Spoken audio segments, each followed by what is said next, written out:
آپ صلی اللہ علیہ وسلم جواب دے رہے ہیں، اور جب نبی صلی اللہ علیہ وسلم جواب دیتے ہیں تو وہ جواب میں کہتے ہیں صدقتا، آپ صحیح کہہ رہے ہیں۔ وہ بڑی طویل حدیث ہے، کبھی آپ دیکھیے گا، پڑھیں کتابوں میں حدیث ہے۔ اس میں جب انہوں نے سوال کیا کہ جی متی تقوم الساعہ، قیامت کب قائم ہوگی، اس کا جواب جو رسول صلی اللہ علیہ وسلم نے دیا، آپ سے ارشاد فرمایا مل مسئول عنہا بعلم من السائل، مل مسئول عنہا بعلم من السائل، جس سے سوال پوچھا جا رہا ہے وہ اس بارے میں سوال کرنے والے سے زیادہ نہیں جانتا۔ یعنی آسان زبان میں کہ قیامت کے بارے میں تجھ سے زیادہ نہیں جانتا۔ مل مسئول عنہا بعلم من السائل، سائل جبرائیل علیہ السلام ہے، مسئول رسول صلی اللہ علیہ وسلم کی ذات مقدسہ ہے۔ آپ صلی اللہ علیہ وسلم فرما رہے ہیں کہ مسئول اس بارے میں سائل سے زیادہ نہیں جانتا۔ پھر انہوں نے اگلا سوال کیا تھا کہ جی اچھا آپ پھر قیامت کی علامات بتا دیں، اس میں سے بھی چلے میں ایک علامت بتا دیتا ہوں آپ کو، وہ طویل ہے۔ آپ سے ارشاد فرمایا تھا ان تلد الامۃ ربتها وان ترى الحفاة العراة العالة رعاء الشاء يتطاولون في البنيان، اور آگے اس میں ایک علامت یہ بیان فرمائی تھی آپ صلی اللہ علیہ وسلم نے، ان تلد الامۃ ربتها، فرمایا جس کا ظاہری مفہوم یہ ہے کہ باندی جنے گی اپنے آقا کو، تلد الامۃ جنے گی امت باندی کس کو، ربتہا اپنے آقا کو جنے گی۔ اب اس کا کیا مفہوم ہے، باندی آقا کو پیدا کرے گی؟ اس کا مفہوم محدثین نے یہ لکھا ہے جو عام فہم ہے، اللہ بچائے، کہ اولاد والدین کی نافرمان، اولاد کا رویہ ماں باپ سے، ماں سے ایسا ہوگا کہ جیسے آقا کا رویہ اپنی باندی سے ہوتا ہے۔ وہ ماں جس نے اس کو جنا تھا، جس نے اس کو پیدا کیا تھا، پرورش کی، وہ اولاد جوان ہو کے اپنی ماں سے رویہ ایسے رکھے گی جیسے باندیوں کے ساتھ رویہ رکھا جاتا ہے، نعوذ باللہ۔ یہ قیامت کی علامت، اور پھر علامت بتائیں۔ تو میں صرف عرض کر رہا ہوں، اس میں یہ ہے کہ قیامت کے بارے میں رسول صلی اللہ علیہ وسلم نے بھی ارشاد فرمایا کہ میں اس بارے میں تم سے زیادہ نہیں جانتا۔ اچھا بات یہ ہو رہی تھی، انہوں نے جب بار بار کہتے تھے جی کب آئے گی کب آئے گی، اچھا نہیں آ رہی، اس کا مطلب ہم انکار کر دیں، قرآن نے آگے کیا کہا، اللہ تعالیٰ نے فرمایا اچھا یہ بتاؤ، تو میں کہہ رہا ہوں سمجھانے کے لیے، قرآن تو کہہ رہا ہے وَمَا تَخْرُجُ مِن ثَمَرَاتٍ مِّنْ أَكْمَامِهَا وَمَا تَحْمِلُ مِنْ أُنثَىٰ وَلَا تَضَعُ إِلَّا بِعِلْمِهِ، صرف قیامت ہی کے بارے میں تمہیں بات یاد آتی؟ ذرا یہ سوچو، مَا تَخْرُجُ مِن ثَمَرَاتٍ مِّنْ أَكْمَامِهَا، یہ جو پھل اپنے چھلکے کے اندر ہوتا ہے، غلاف کے اندر ہوتا ہے، وہ پھل غلاف سے باہر نہیں نکلتا۔ مَا تَحْمِلُ مِنْ أُنثَىٰ، اور نہ ہی کوئی حاملہ اٹھانے والی ہوتی ہے، من انسا مادہ، کوئی بھی مادہ، اور انسانوں کی شکل میں عورت بھی ہو سکتی ہے، جانوروں میں بھی کوئی مادہ نہیں اٹھاتا حمل، ولا تضعو، نہ ہی حمل کو یعنی ظاہر کرتا ہے، حمل ہوتا ہے، الا بعلمہ، مگر اللہ کو اس کا علم پہلے سے۔ تمہیں قیامت کے بارے میں صرف ہے کہ جی اس کا علم نہیں ہے، اگر نہیں ہو رہا تو ہم نہیں مانتے۔ یہ پھل جو نکلتا ہے، جو تم نے زمین اندر ڈالا ہے، تمہیں کیا پتا اس میں سے کیا نکلتا؟ تمہیں تو نہیں پتا، اللہ تعالیٰ کو اس کے باہر آنے سے پہلے پتا ہے۔ تو جب صبح و شام مشاہدہ کرتے ہو اللہ کی ذات پہ، اس کو سب چیز کا علم ہے، تو قیامت اگر فی الحال نہیں تمہارے سامنے آ رہی تو اللہ تعالیٰ کو اس کا علم ہے۔ یہ جو بار بار تمہیں مہلت دے رہا ہے، یہ کیوں؟ کل بھی آپ نے آیت سنی تھی کہ اگر وہ ایک چیز نہ ہوتی جو طے شدہ، تو پھر اللہ تعالیٰ کی طرف سے وہ بات پوری ہو جاتی۔ وہ طے شدہ یہی ہے کہ اللہ نے اس کا ایک وقت مقرر کیا ہے۔ تو قیامت کے بارے میں وہ سوال کرتے تھے، ان کو سوال کیا۔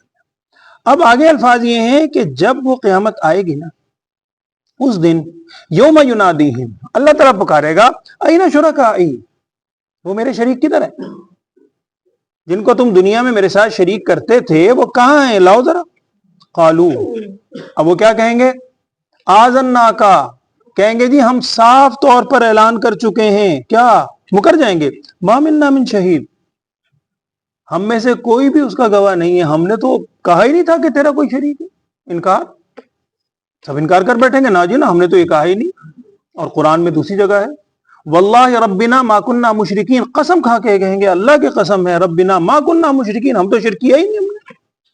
پھر وہی کیفیت ہے جو آپ نے پیچھے سنی، پھر منہ پر لگ جائے گی مہر، پھر ہاتھ بولے گا، پھر پاؤں بولے گا، اب کیا کریں گے؟ پھر بعد میں لان تان اسی کو کریں گے، ہم جسے اپنا سمجھتے تھے آج تو ہی ہمارے خلاف گواہی دے رہا ہے، تو یہ ہوگا۔ تو وہاں بھی یہ کہیں گے ما منا من شہید، ہم میں سے کوئی بھی اس کا گواہ نہیں ہے. وَضَلَّ عَنْهُمْ مَا كَانُوا يَدْعُونَ مِنْ قَبْلِ، اور جنہیں وہ اس سے پہلے پکارا کرتے تھے دنیا میں کہ وہ کام آئے گا، فلاں کام آئے گا، برادری کام آ جائے گی، پیسہ کام آئے گا، فلاں شخص کام آ جائے گا، ضل عنہم، سارے ان سے گم ہو جائیں گے، سب غائب ہو جائیں گے. اور بعض رات نے تو لکھا ہے کہ وہ ایک طرف یوں کر کے نگاہ کر کے دیکھیں گے اور کہیں گے ما منا من شہید، وہ جن کو ہم پکارتے تھے کوئی بھی یہاں نہیں، کوئی بھی موجود نہیں ہے. وظنوا ما لهم من محیص، اور انہیں یہ یقین ہو جائے گا، ظن کا معنی گمان تو ہے ہی، ظن کا معنی یقین بھی ہوتا ہے، انہیں اس بات کا یقین ہو جائے گا ما لهم من محیص، اب ان کے لیے بھاگنے کی کوئی جگہ نہیں. محیص کہتے ہیں بھاگنے کی جگہ، اب بھاگنے کی جگہ کوئی نہیں. اللہ کی ذات سامنے ہے، کراس کویشچن ہو رہے ہیں، وہ جنہیں ہم سمجھتے تھے وہ غائب ہو گئے، تو اب بھاگنے کی کوئی جگہ ہے ہی نہیں. اگلی دو آیات میں اللہ جل شانہ انسان کی ایک فطرت بیان فرما رہے ہیں. اللہ کا کلام ہے مختلف پیرائے میں، کبھی کچھ ہے، کبھی ان کا مکالمہ، کبھی پھر انسان کو مخاطب، کبھی پھر جھنجھوڑا جاتا ہے. ہمارے لیے ہیں ساری آیات، ہم سب کے لیے. کیا فرما رہے ہیں اللہ تعالیٰ؟ لا یسأم الانسان من دعاء الخیر، انسان خیر کی دعائیں مانگتے تھکتا نہیں، بڑا اللہ سے مانگتا رہتا ہے، اللہ یہ دے دے، یہ دے دے، یہ دے دے، یہ دے دے. اور جب اللہ دے دیتا ہے پھر اس کے بعد پھر کیا کہتا ہے؟ اگلی آیت آ رہی ہے، یہ تو میں نے کمایا، یہ تو میرا کمال ہے، یہ تو میں نے یوں کیا، میں سے باہر نکلنے کو تیار ہی نہیں، پھر اللہ کو بھول جاتا ہے. اور قرآن میں آگے آپ پڑھیں گے انشاءاللہ سورہ معارج میں شاید آتا ہے وہ الفاظ 29ویں پارے میں، وہاں آیت یہ ہے کہ اللہ تعالیٰ فرما رہے ہیں ان الانسان خلق ہلوعا، ان الانسان خلق ہلوعا، انسان کا خالق کہہ رہا ہے کہ انسان کو پیدا کیا گیا ہے ہلوع. ہلوع کا مطلب ہوتا ہے بڑے چھوٹے دل والا، کچے دل والا. وہ کیا کیفیت ہے؟ وہاں اللہ تعالیٰ نے خود فرمایا ان الانسان خلق ہلوعا، انسان کو ہلوع پیدا کیا گیا ہے. کیا؟ اذا مسہ الشر جزوعا، اور واذا مسہ الخیر منوعا. اگر اس کو کچھ شر پہنچتی ہے، کوئی تکلیف پہنچتی ہے، بڑی جزا فضا کرتا ہے، بڑا شور مچاتا، مر گیا، یہ ہو گیا، فلاں ہو گیا، بڑا واویلا کرتا ہے. اور وَإِذَا مَسَّهُ الْخَيْرُ، جب اسے کوئی بھلائی پہنچتی ہے، منوعا، پھر ہاتھ بڑا تنگ ہو جاتا ہے، پھر کہتا ہے نہیں جی میں نے کمایا، میں کیوں دوں، میں کیوں دوں، میں کیوں دوں. پیچھے آپ سن چکے سورہ قصص میں قارون کا مکالمہ یہی تھا، اسے نے یہی کہا تھا کہ مجھے جو کچھ دیا گیا ہے یہ تو میں نے اپنے علم سے کمایا، اس میں اللہ کی ذات کہاں سے آگے، نعوذ باللہ. تو یہ انسان کی کیفیت ہے کہ وہ خیر کو مانگتے ہوئے تھکتا نہیں ہے، لیکن امسہ الشر، اگر اس کو کوئی شر پہنچتی ہے پھر کیا ہو جاتا ہے؟ فیئوس قنوط. دونوں کا معنی تقریباً ایک ہی ہے. یئوس کہتے ہیں قرآن میں دوسرے جگہ میں لا تیأسوا من روح اللہ اور لا تقنطوا من رحمت اللہ. تو یئوس کہتے ہیں نا امیدی. تو جب اسے شر پہنچتی ہے تو بڑا نا امید ہو جاتا ہے. اور قنوتن اگر دونوں الفاظ ساتھ ہوں تو قنوت کا معنی یہ کیا جاتا ہے، ایک نا امیدی تو وہ ہے کہ جو دل کی کیفیت کا نام ہے، انسان دلی طور پر بس نا امید ہو گیا. بعض اوقات ہوتا ہے اس نا امیدی، اس کیفیت کا اظہار انسان کے چہرے مہرے سے بھی ہوتا ہے. جب انسان بہت پریشانی میں ہو، بس مایوس ہو، ہر طرح سے چہرے سے دیکھ کے انسان کہتا ہے یار خیر ہے، پریشان کیوں لگ رہا ہے، کیا ہو گیا، اگر کچھ ہو گیا خیر خیر. تو وہ چہرے مہرے سے بھی اس کے اثر ہوتا ہے اور انتہائی مایوس ہو جاتا ہے جب تھوڑی سی اس کو کوئی آزمائش کی کیفیت آتی ہے. اور وَلَئِنْ أَذَقْنَاهُ رَحْمَةً مِنَّا مِنْ بَعْدِ ضَرَّاءٍ مَسَّتْهُ، اور اگر ہم اس کو عطا کرتے ہیں، چکھاتے ہیں اپنی جانب سے رحمت، مِنْ بَعْدِ ضَرَّاءَ مَسَّتْهُ، اس ضرر کے بعد جو اسے پہنچی تھی، لَيَقُولَنَّ، تو کیا کہنے لگتا ہے؟ ضرور یوں کہتا ہے هَذَا لِي، یہ تو میرے لیے، میں اسی کا حقدار تھا، میں نے محنت کی، میں نے محنت کی. وَمَا أَظُنُّ السَّاعَةَ قَائِمَةً، اور میں یہ گمان نہیں کرتا کہ قیامت کبھی آئے گی، یہی کہتے تھے وہ. اور ایک جملہ اور جو قرآن نے یہاں بھی کہا، دوسری جگہ بھی ایک دو جگہ قرآن میں، کیا کہتے تھے؟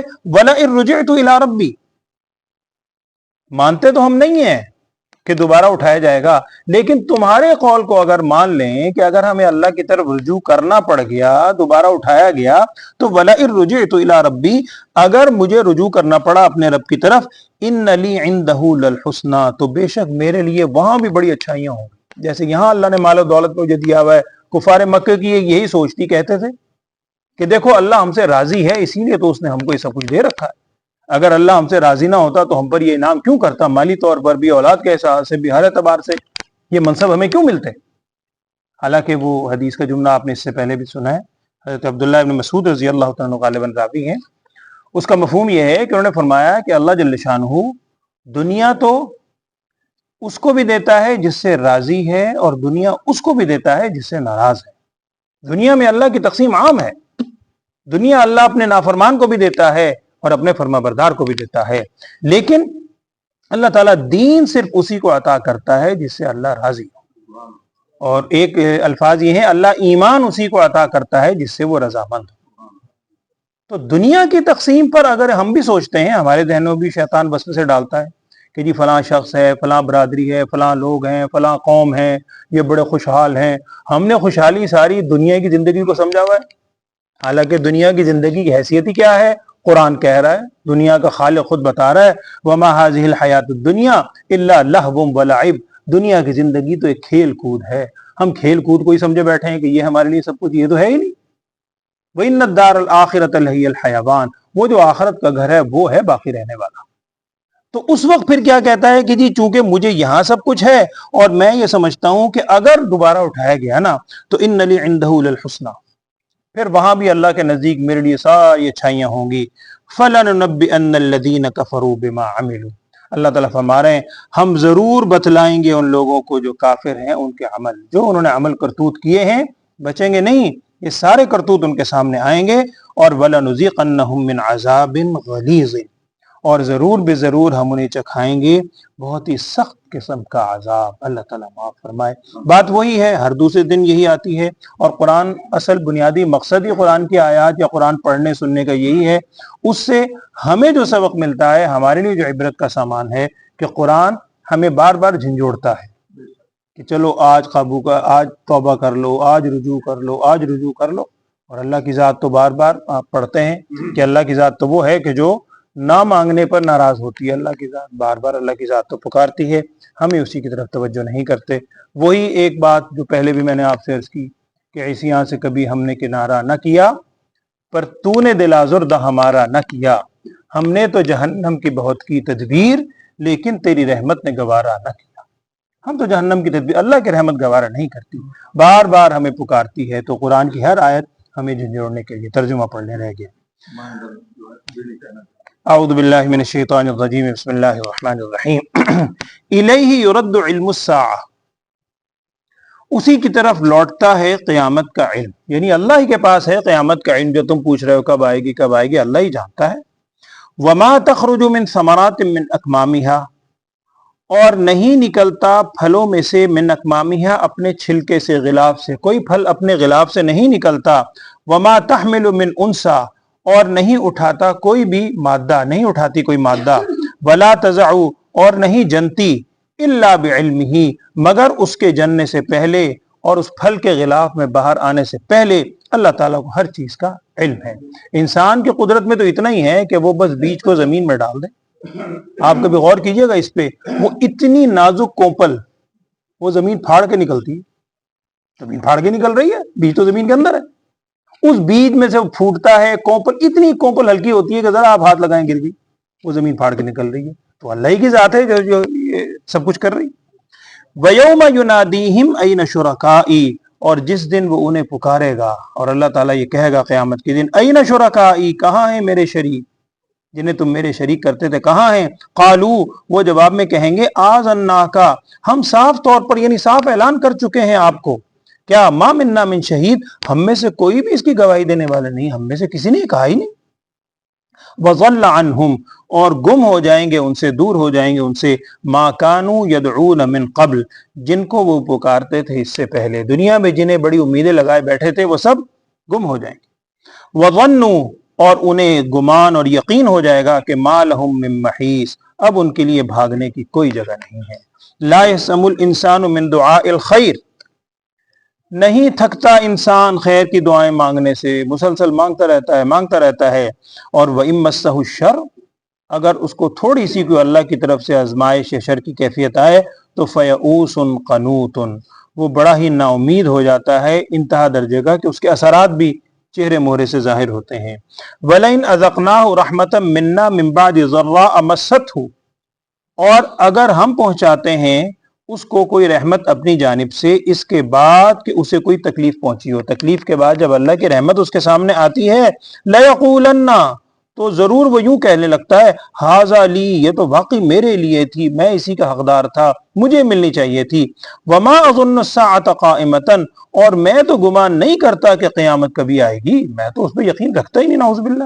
اور وَلَئِن رُجِعْتُ إِلَىٰ رَبِّي، اور اگر میں نے رجوع کر لیا اپنے رب کی طرف، یعنی اگر میں لوٹا اپنے رب کی طرف، ان لی عنده للحسنى، مجھے یقین ہے کہ بے شک میرے لیے وہاں بھی اللہ کے پاس بڑی اچھی چیزیں ہوں گی، بڑی نعمتیں ہوں گی۔ فَلَنُنَبِّئَنَّ الَّذِينَ كَفَرُوا بِمَا عَمِلُوا، اللہ تعالیٰ فرما رہے ہیں ہم ضرور بے ضرور بتلائیں گے ان لوگوں کو جو کافر ہیں، ان کے عمل جو وہ کیا کرتے تھے۔ صرف کافروں کو تھوڑی، اللہ بچائے، ہم سب کے سامنے وہ اعمال نامہ آئے گا۔ وَلَنُذِيقَنَّهُم مِّنْ عَذَابٍ غَلِيظٍ، اور ہم ضرور بے ضرور ان کو چکھائیں گے بہت ہی سخت قسم کا عذاب۔ اللہ تعالیٰ ہم سب کو توبہ کرنے کی، نیک اعمال کرنے کی توفیق عطا فرمائے، اللہم آمین۔ الحمدللہ رب العالمین، اللہم صلی علی سیدنا و مولانا محمد وعلی آل سیدنا و مولانا محمد وبارک وسلم۔ اللہم ارنا الحق حقا وارزقنا اتباعہ وارنا الباطل باطلا وارزقنا اجتنابہ۔ یا اللہ ہم سب کی خطاؤں کو معاف فرما، گناہوں سے معاف فرما، ہم سب کو اعمال صالحہ کرنے کی توفیق عطا فرما، تمام گناہوں پر سچی توبہ توبۃ نصوح کرنے کی توفیق عطا فرما۔ جو ہم میں پریشان ہیں، جس پریشانی میں مبتلا ہے، تمام پریشان لوگوں کی پریشانیوں کو دور فرما۔ ہم سب پر یا اللہ عافیت والا، کرم والا، سلامتی والا معاملہ فرما۔ یا اللہ ہمارے اعمال پہ نظر نہ فرما میرے مولا، اپنی رحمت والا معاملہ ہم پہ فرما۔ جو خیر رسول صلی اللہ علیہ وسلم نے آپ سے مانگی ہے، ہم سب کو وہ تمام خیر عطا فرما۔ جن شرور سے، شر کی باتوں سے رسول صلی اللہ علیہ وسلم نے پناہ چاہیے، ہم سب کو ان تمام شرور سے پناہ عطا فرما۔ وصلی اللہ تعالی علی خیر خلقہ سیدنا و مولانا محمد وعلی آلہ واصحابہ اجمعین، آمین برحمتک یا ارحم الراحمین۔